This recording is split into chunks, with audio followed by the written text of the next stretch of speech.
আজকে আমরা বিজ্ঞ এমএম আদালত ৯-এ আমরা একটা পিটিশন দিয়েছি।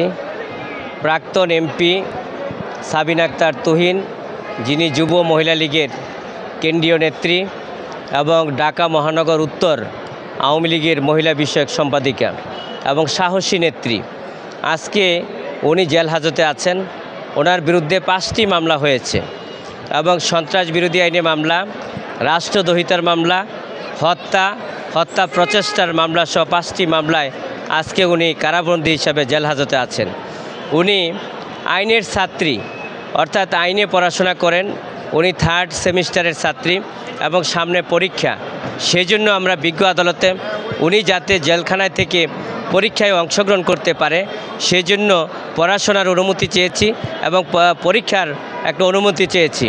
বিজ্ঞ আদালত আমার বক্তব্যগুলো অত্যন্ত ধৈর্য সহকারে, মনোযোগ সহকারে শুনেছেন এবং পরবর্তীতে বিজ্ঞ আদালত সন্তুষ্ট হয়ে মঞ্জুর করেছেন।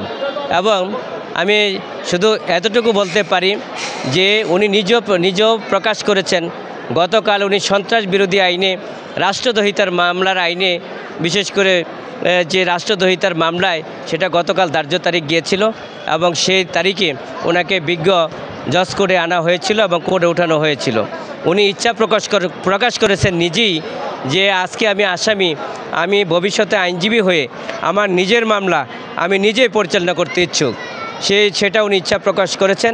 সেই কারণেই আজকে আমরা বিজ্ঞ আদালতে পিটিশন দিয়েছি এবং বিজ্ঞ আদালত সন্তুষ্ট হয়ে মঞ্জুর করেছেন এবং আশা করি যে মানুষের শিক্ষাই হচ্ছে জাতির মেরুদণ্ড এবং শিক্ষা হচ্ছে মানুষের মৌলিক অধিকার।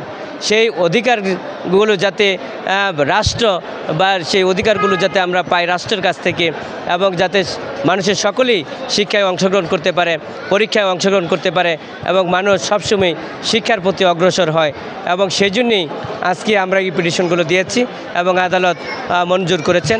এর মধ্য দিয়ে আমাদের বিশেষ করে আমরা যেটা আদালতে পেশ করেছি এবং সেটা আদালত মঞ্জুরের মধ্য দিয়ে আমরা মনে করব যে এইটা যাতে দ্রুততম সময়ের মাধ্যমে জেল কোর্ট অনুযায়ী এবং জেল সুপার সেই অনুমতিটা দেন এবং সেই অনুমতির মাধ্যমে উনি যাতে পরীক্ষায় অংশগ্রহণ করতে পারেন, তাহলে আইন আদালতের প্রতি মানুষের আস্থা বাড়বে।